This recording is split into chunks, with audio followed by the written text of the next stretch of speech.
Welcome everyone to our STAMP's webinar series.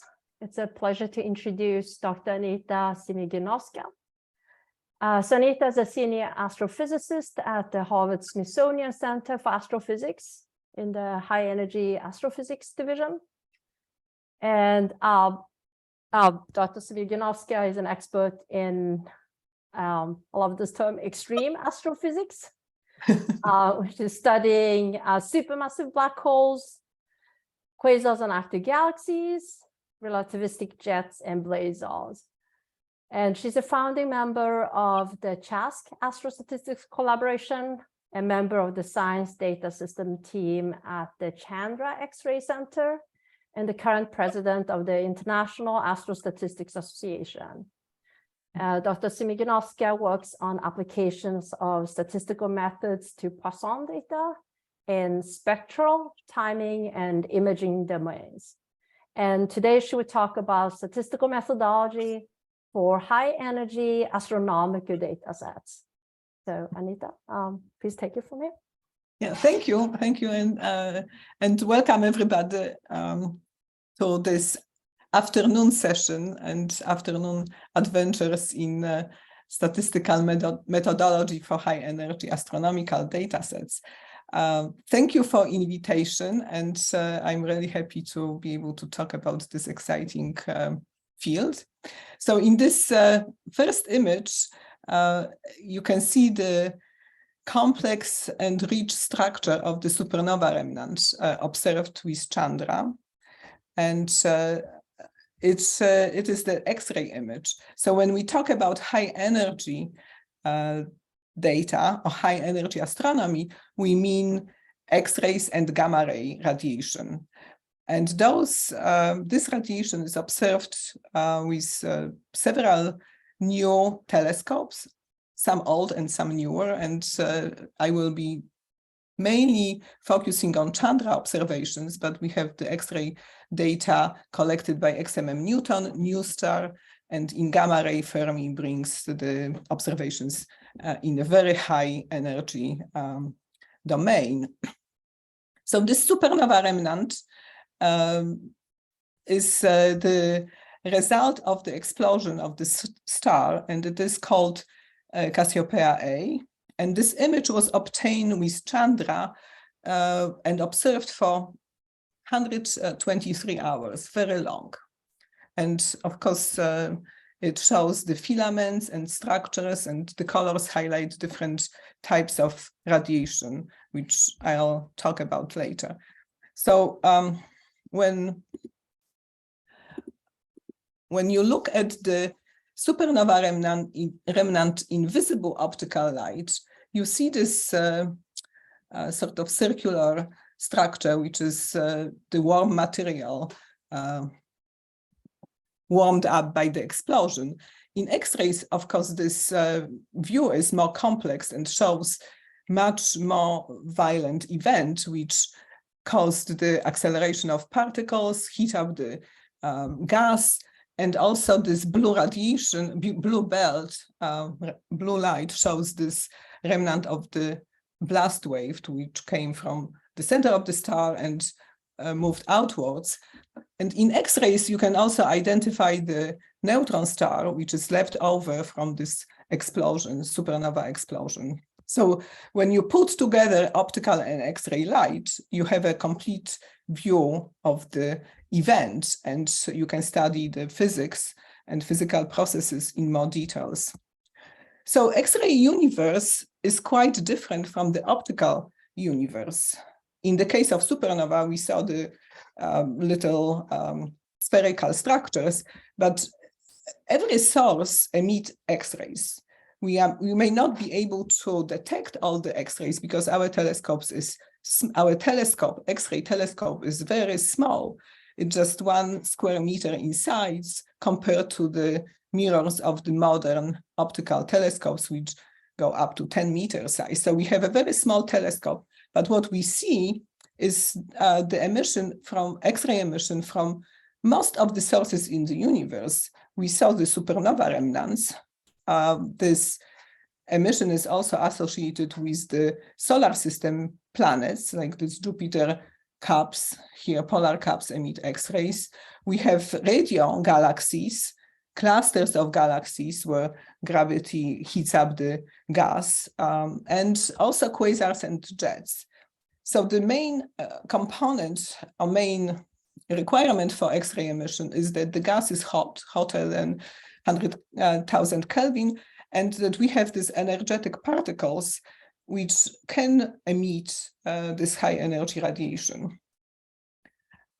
So I will focus on three main parts in my talk. I will describe some of the scientific measurements and X-ray data, and then I will describe single domain methodology and multi-domain methods, and I will describe what I mean by domain in this case. So we start with scientific measurements, and when you look at the different types of sources, as I pointed out on the left, we first see morphology, right? So we measure the structures and we look for the point sources, the fused structures, and then the methods which are used are typically detection methods and smoothing, unsharp mask, or the convolution. And then the limitation of these methods are listed on the side. We have a very sparse images in X-rays. There are difficulties in defining the source boundaries, upper bounds, separate sources in crowded fields, like you can see here in the bottom, where the image has a lot of stars and there is difficulty in maybe separating some of the sources. In the measuring of scales and sizes, we'd like to know where the emitting features are, what is the boundary of this emission, and what is the scale, what is the surface brightness, so how the emission behaves when you're looking at the source, decay versus increase in intensity. There is correlations between different emission bands, soft bands, so low intensity, also light versus high intensity light. So there are limitations, of course, on this, given the resolution of the X-ray telescopes, given the source boundaries. Sometimes it's hard to determine the source boundaries, and the images have very faint signal. So I'll show you later on. The X-ray images are basically are counts, and the number of counts is very small. So getting to source properties could be difficult, but source properties include examples of flux, and we want to know what's the flux intensity, flux density, what is the temperature of this medium which emits, what is the abundance, which type of metals we observe, detect, what is the obscuration age, etc. But in this case, we need to apply models to understand the flux of the source or find the temperature of the source. And the limitations are related to, again, to the scales, because we have to average over certain regions. We still have to think about boundaries of the regions. And of course, there are instrumental effects which impact these measurements, such as pileup in very bright sources where a lot of photons landed up in this same space, and they are counted as 1 instead of 10, let's say. So we have these limitations related to just instruments and detections of the photons. And of course, one source is just one example, right? You want to study the population of sources, so you have to identify the members of this population, intensities and flux distribution within the population. And again, here we use detection algorithms, hardness ratios in case where we cannot have enough signal to determine the flux. And then there are issues related to catalog matches. I mean, we use catalog match, X-ray versus optical catalog, or X-ray versus radio catalog to understand the source property. but there are issues there, and there is a lot of uncertainties associated with this determination of the population of the sources which emit X-rays. So this is the example of typical scientific measurement which will be done in Chandra in the case of the cluster. So this is the X-ray image of the clusters of galaxies called Abell 2146, and you can see in this left image the intensity. So this is a number of counts in the part of the detector, and the very bright point in the center means there's a lot of signal there, and then there is less signal at the outskirts. So what you can do is to enhance the structures with unsharp mask image in the lower part, where you can see that there are these regions which are indicating the shock fronts, and then there is the central region, which is much brighter, but also there is a shock around it. There are some gaps and enhanced emission. So what you want to do now is to measure these structures, so determine the width of this shock front which we observe. So in this case, the directions, two directions, allow us to look at the surface brightness profiles and this feature and compare the feature with different types of model. One is the PSF, which in the residuals, you see that it doesn't correspond to the structure. So PSF profile is not describing the feature. So feature is bigger than the PSF, and when you include the PSF point spread function, basically the width of the resolution of the telescope, you can get the width and the width of the shock fit here. So there are some data issues and sources of uncertainties in this case, because we typically combine multiple observations to obtain this deep image. And the determination of the background level is relatively difficult because the image covers the full detector. There is the question about region detection, region selections, because we do it just by placing these regions there, and then the model fit to the surface brightness profile where the PSF blurring impacts this analysis. So this is the example of one source. In this case, I show a different image. This is a star cluster observed by Chandra. And in this case, you see a lot of stars, like these blue and red points indicate the stars which are hotter and cooler. And there is a lot of them. And there is also diffuse gas, which is visible in this lower panel. So when you try to understand the number of sources and count the number of sources, you look at this raw image. This is what you would observe when you open your data. And all these circles mark the regions where you have a star, detection of a star. And as you can see, there is a lot of regions where they overlap. So separation of these individual stars here could be difficult. And again, we got this PSF, which impacts the identification of the stars because the stars are close together and it's hard to separate them. So these were two examples of what type of analysis and problems we could see. But here there is a little bit more basic information about what are the X-rays, right? So X-ray data, how do they look? So in X-rays, we count photons. So each photon arrives to the detector, is counted. So this is different than optical data where you measure fluxes or intensities directly. And for each photon, we actually have very good information about the location on the sky, the arrival time, and the energy of the photon. So we have 4-dimensional information about this. And then what happens is that you have to look at the part of the sky for a very long time to get your data, right? So this is the image of Chandra Deep Field North. This is how it's called. And it was observed, this image was taken over 23 days.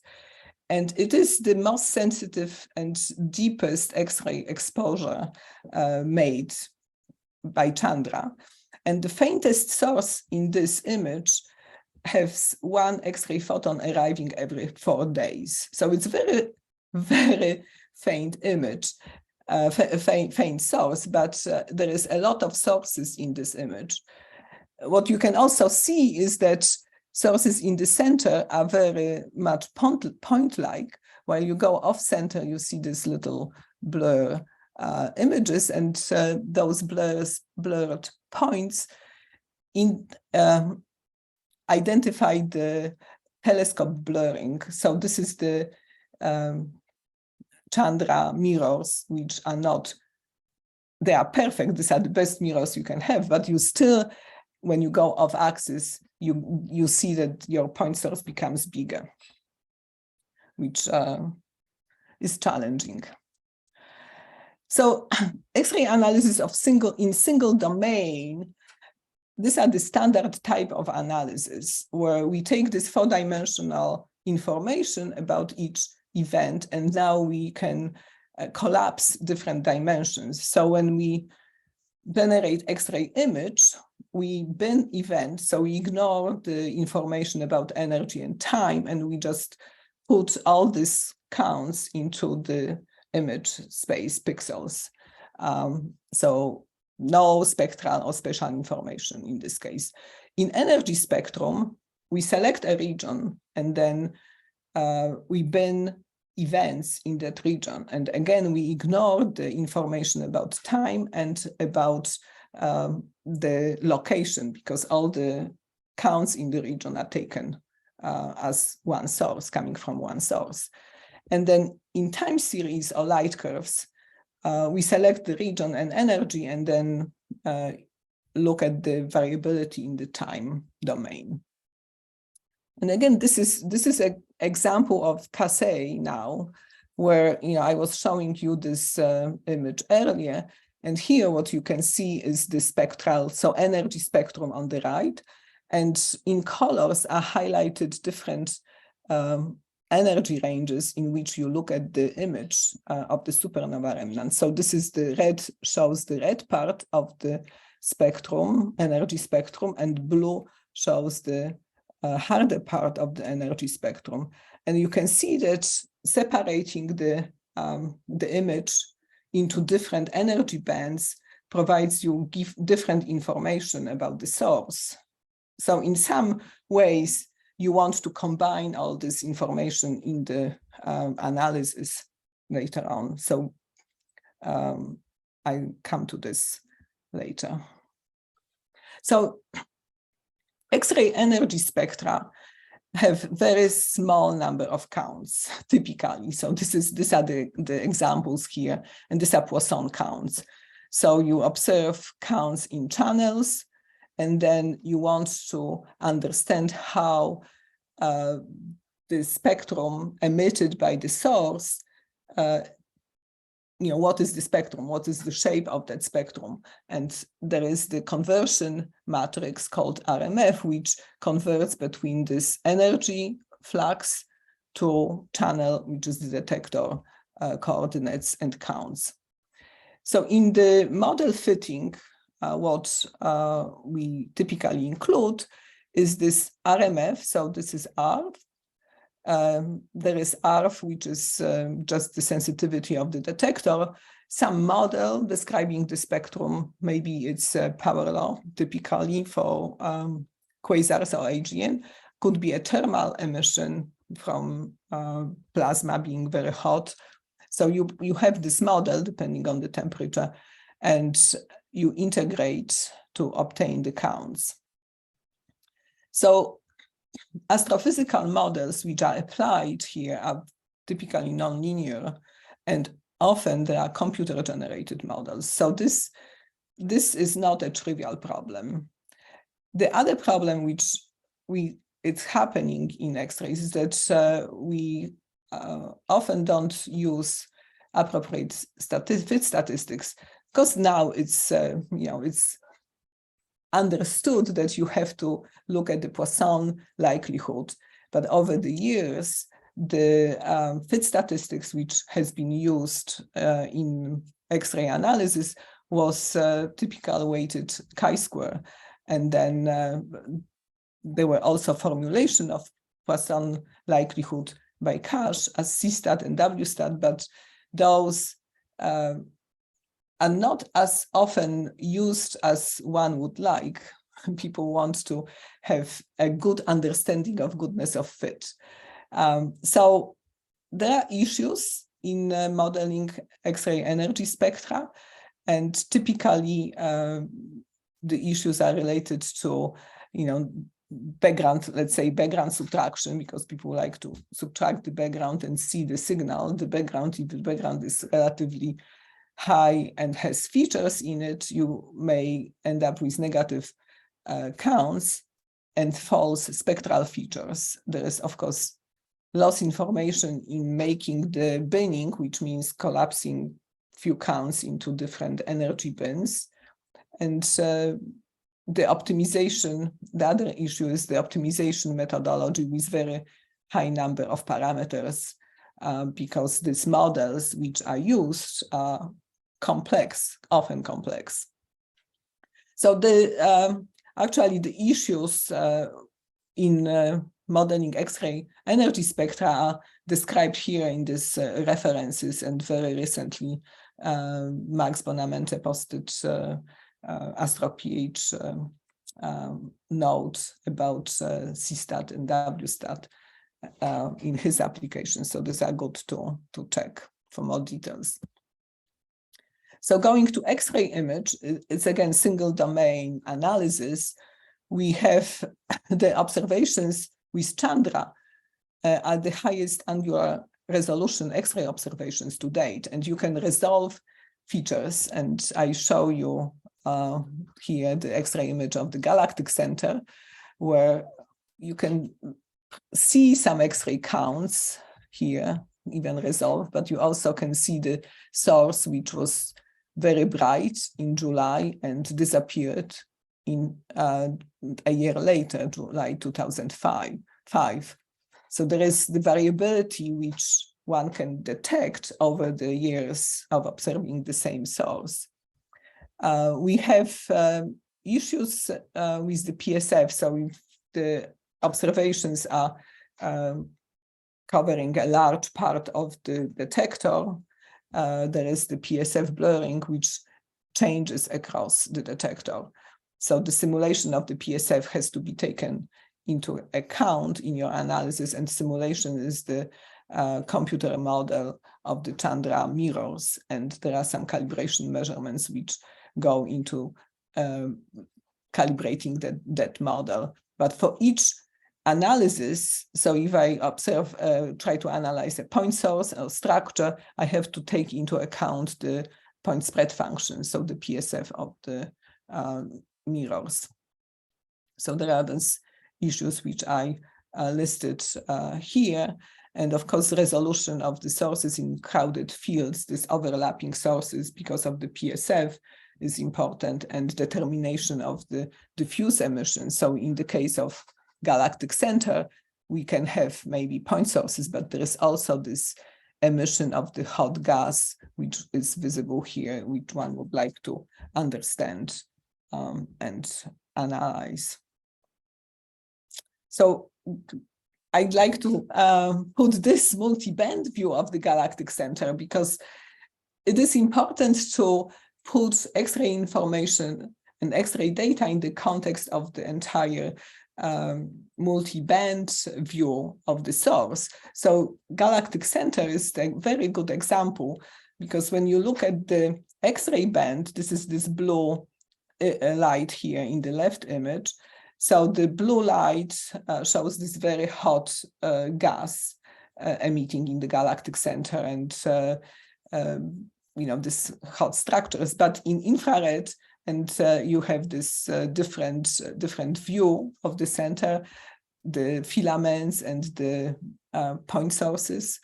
Then the recent radio image of the very central part of our black hole in the center of galaxies is shown here. So this is the black hole event horizon image obtained in radio.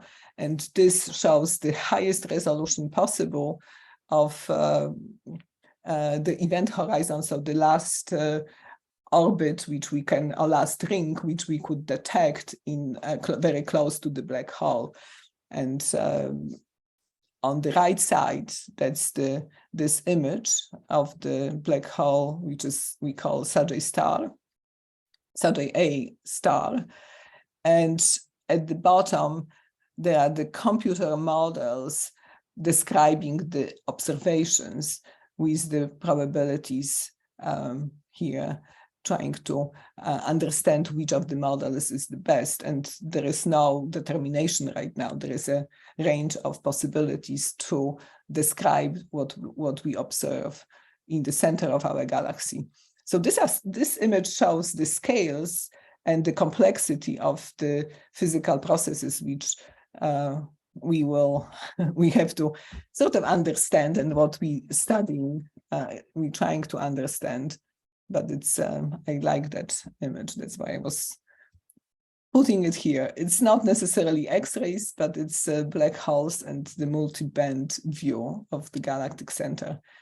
And I don't have details, but if you interested in the X-ray variability of our galactic center, there is a lot of observations showing very rapid X-ray variations and pulsations in the central regions, which are important for understanding the processes happening very close to the black hole in the galactic center. It's very, very exciting data. So this is my summary of single domain analysis, again in the table where I was talking about spectral analysis. These are energy spectra, image, and time variability. I didn't show details of time variability, but when you look at this different methodology, there's plenty of challenges in the standard methods. But what's interesting is that we have these modern methods which are happening and emerging, and some of these methods are actually applied, and I will show a couple here. So there is one method to look at the crowded field and looking at the structures which are more diffuse. So trying to find the boundary of the large scale regions. And the method is called SRG on G, region growing on graphs, seeded region growing on graphs, I should say. And what we have here is the galaxy, Antony galaxy in Chandra data. And then for each photon, basically we use non-binned images, and we use directly the photon locations and Voronoi tessellation of these photon locations. And then the graph is constructed from this Voronoi tessellation of this observed photon location, and then grow segments. And when segments grow, there is new seeded growing region algorithm applied to actually merge the seeds. And the main issue is that you get a lot of segments, and when you have to coalesce them. So when you coalesce the segments, the greedy algorithm is used, and adjusted segments are merged to minimize a model comparison statistics. And in this model comparison, Bayesian information criterion is used. So this is very effective in describing the boundaries of the emission, and A, B, C, D regions are marked. The main issue is that we still don't have the significance level of the detected structures, but one can separate the diffuse emission and maybe find point sources, which you even see here in the paper. There's comparison to standard wave detect algorithm operating on images. So the advantage here is that you start with the photon locations directly, not with the binned image. So more information is being used in this case.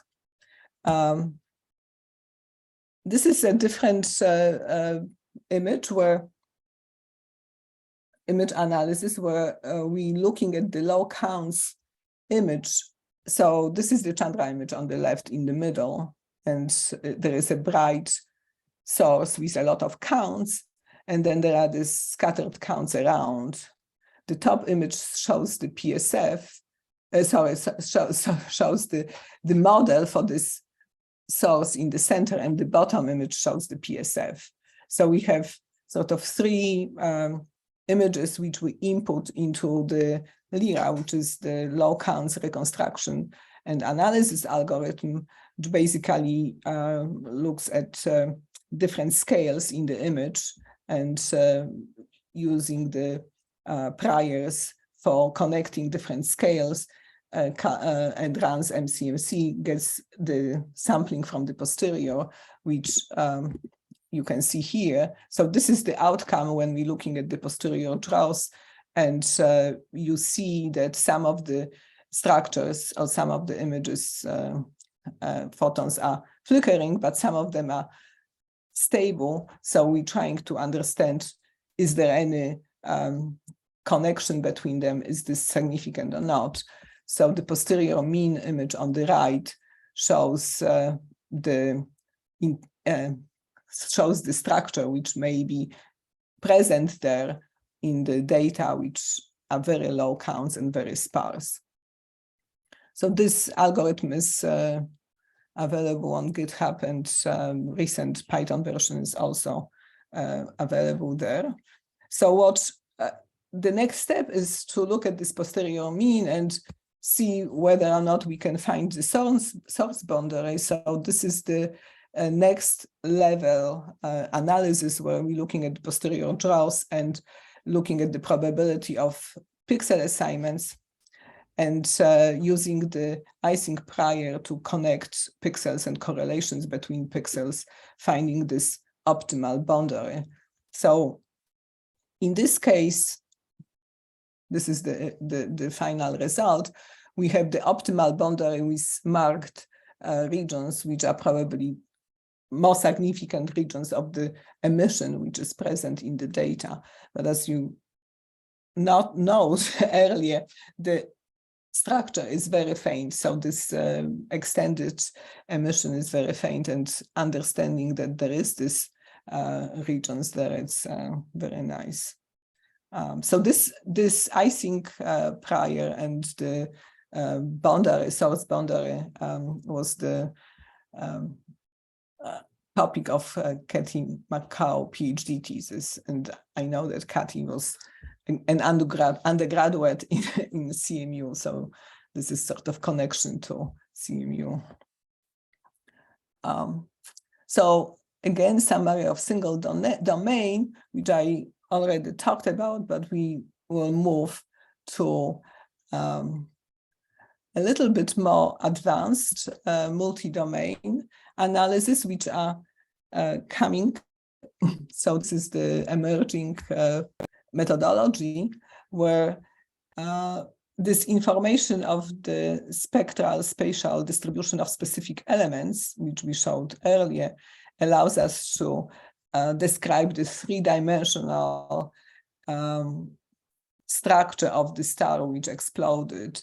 So this individual elements, silicon and iron, observations gives us velocity. The observation of those elements provide velocity of the elements again against the structures and locations, and given those, you can go back and reconstruct the star, how these elements were built and contained within the star.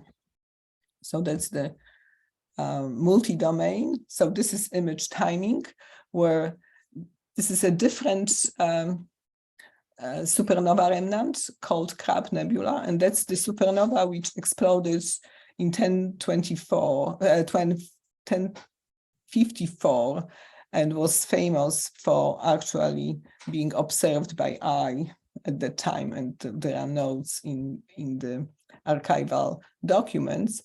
So in the center of that, in the center of the Crab Nebula, there is a pulsar which rotates, and when it rotates, you can see inside there is the structure which is sort of expanding. So the rotation of the pulsar, which has very strong magnetic field, also allows or creates the jets, which you can see here, the structure coming out. And in time, you see also the waves expanding through this nebula, so the energy being deposited and the wind from the equatorial plane moving out. But, you know, when you look at these structures, you wouldn't think that this is something which is created or generated by nature up on the sky. It's always amazing to see this little Smurf-like structure in Chandra image. I like that. So this was image time, right? So when we take into account the time and look at the variability in the images, we can learn more about the processes which are driving this structure in this case. Then the next example is the full domain analysis, where we take into account image, spectral, and time, so four-dimensional information into account. And again, this is the star cluster, Orion cluster, observed by Chandra. And the difficulty in separating these sources and finding the sources is one of the, this is the challenge. So it's difficult, but I will talk about two methods. The first one is EBASC. So this is the Bayesian separation of close sources. So on the left, you see the binary star. So there are two stars, and the locations of the posterior mean of the stars are marked with A and B as found by the BASC algorithm.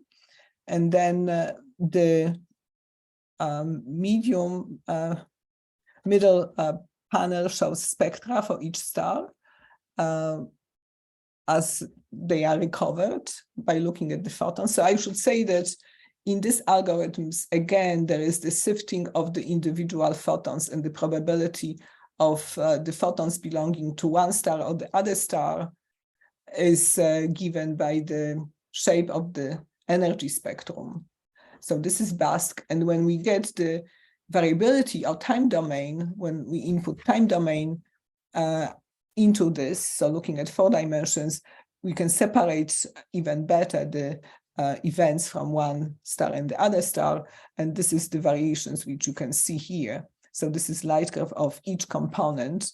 And, this is sort of gray marks shows the intensity, recovered intensity of each star during the variability, and the line is the mean for the star. And then what's exciting more is that when you look at the light curves here, so this is red star and blue star, let's say, and try to understand the spectral information, you can see that one star, the red star, is spectrally harder. But if you zoom into this image, not image, but the spectrum or time bin between 10 and 15 kilosecond, you see that suddenly the blue star becomes harder when it goes low in counts. So fainter and harder, and then recovers, and then red star becomes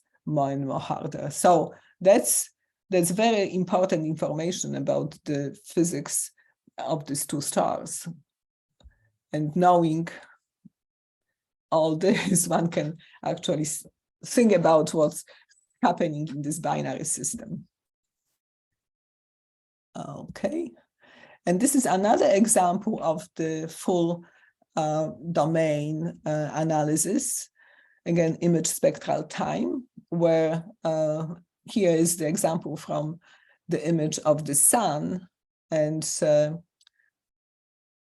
photons follow a Poisson process here. That's the assumption.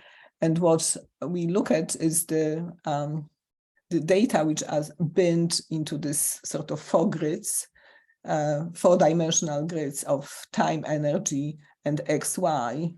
And then you can look at basically these different times and identify the regions which were important for this flaring activity, let's say here.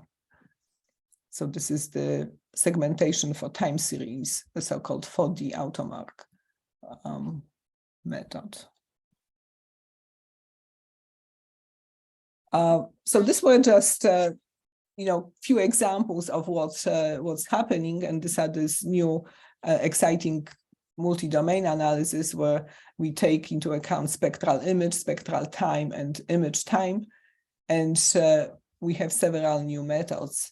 And I didn't talk about everything, but there are these few very exciting ones which gives us more input into the processes which are happening. So, allows us to recover the star and look at the properties of the variability in the close to the pulsar nebula. So for the future domain, so I actually showed these two, EBASC and 4D automark domain, spectral image and time, where we're using all the information to look at the data as they come. And there is a new domain, polarimetry, which is exciting, but it adds additional three dimensions to spectral modeling, and that's a little challenging for I guess Herman, who is online, can talk about it. In sort of summary, I have few slides to summarize that there is a lot of uncertainties which are associated with this analysis of multidimensional data, because we have sparsity.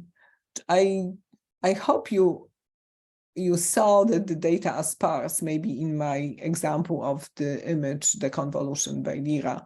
The sparse image was there, but it's actually very sparse in all dimensions.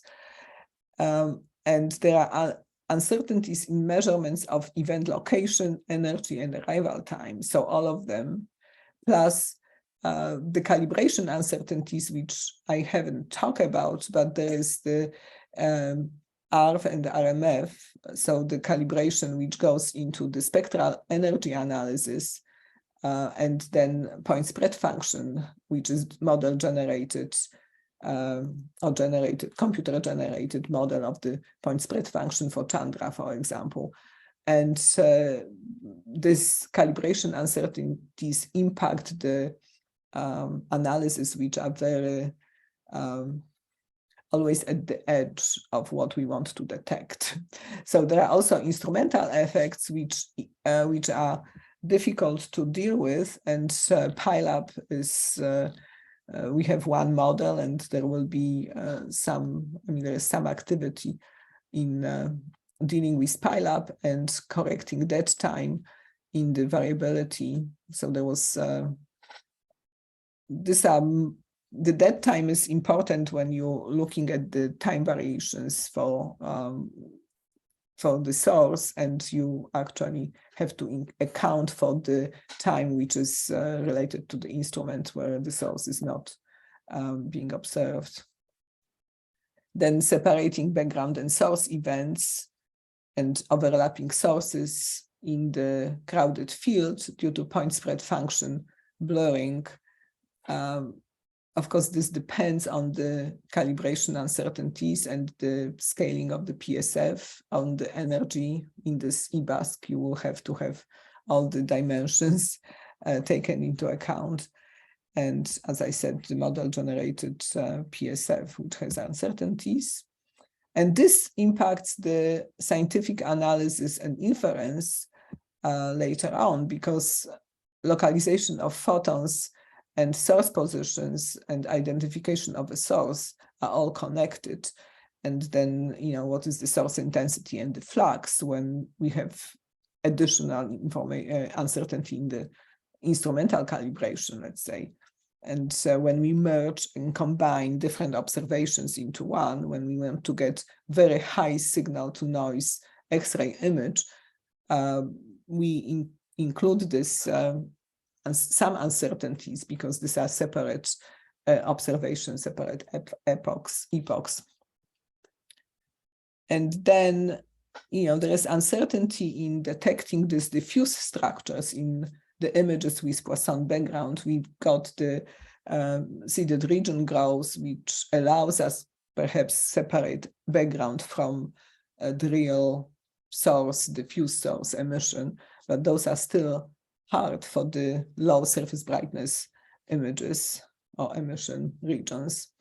How we define the source boundaries, which we sort of dealt with this now, but it's not solved problem by any means, and we're still trying to understand how to define the source boundary in the LIRA algorithm, where we come up with posteriors and we have icing prior to find the regions, but where do you put the threshold and say that this is the region and this is the boundary? It's still not clear. And then the final point is about the alignment between images in different bands.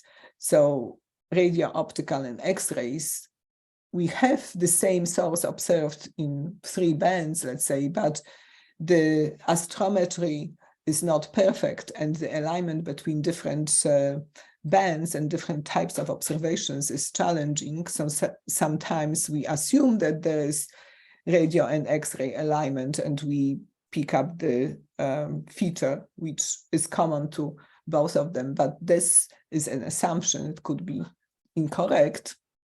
And also we have often calculating volumes. We calculated volumes, and we have to calculate the volumes assuming certain boundaries, the structure. So this impacts the uncertainties in the final scientific inference.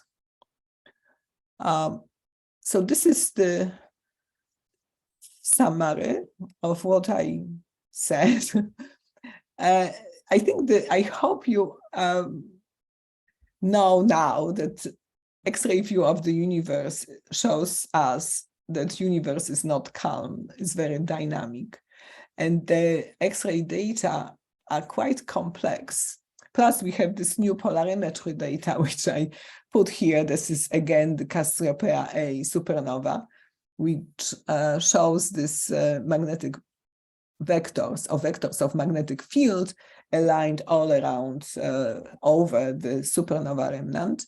And then the green arrows shows the enhancements of this strongest magnetic field, which is in the radial directions in this supernova. But in general, this new data show that the magnetic field is tangled, and this acceleration of the particles is more effective in this tangled field, let's say. So this is the polarimetry data obtained with IPX.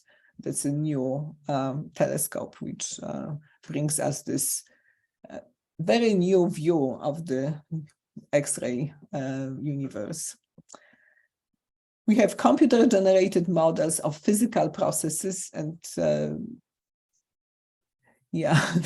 I see that it's cut here, but the characteristic of the PSF and PyLab are computer-generated as well, but we also have the physical models, which are based on the computer simulations. Future methodology, which is already coming along, will include machine learning methods. But in this case, we need to find a measure of uncertainty in our solutions, because that will impact the inference, and we want to know how and what's there. So one other point is that we have these new algorithms which were being developed and are published, but not all of them are available for astronomers to use right away. And they have to be formatted and made in a relatively nice form that you can apply them to the information, to the observations which we have. It's very difficult to go from the algorithm, which is exciting and new method, to the tool or code which is used generally by astronomers. And I think that's a challenge for everybody, and maybe for the funding agencies, to figure out how these algorithms can be made into this nicely designed software tools for general community. There is one reference which I put up here, which is the summary of methodology and challenges in a broader field. It's not only high energy data, but also optical data and other data. So this was something which we wrote for as a white paper and input to Astro 2020 Decadal Survey in 2019. And it was called The Next Decade of Astroinformatics and Astrostatistics. And this white paper has a lot of summaries. I mean, this is 2019, so you would say it's old, but I think there is a lot of information there summarized for somebody to, and with references, in fact, that if you are interested, you can go and check those. And I need to advertise our new astrostatistics news. So Jessie Czyszewski came up with the idea of having this astrostatistic news, which will be distributed twice or 3 times a year, and will highlight the new exciting ideas in the field, and perhaps features, new features, I would say, problems, and summaries of papers, exciting papers. So in our first issue, we highlighted the work which was presented at JSM by the AIG Student Competition Awardees or nominations. So this is, if you want to get the news twice a year, maybe 3 times a year, you can subscribe on our website. And this is the link to the website. And I want to thank you, CHASC, because that's the place where I learned the statistics, and I worked with our statisticians, David Van Dyke and Jiaolin Meng, and of course Vinay Kashyap, who is at CFA, and we have several grants which I have to acknowledge here. And our website is linked here, and this international CHASC astrostatistics collaboration, which includes a lot of people, and actually right now, and it's very exciting and good. Thank you. Yeah, thanks so much.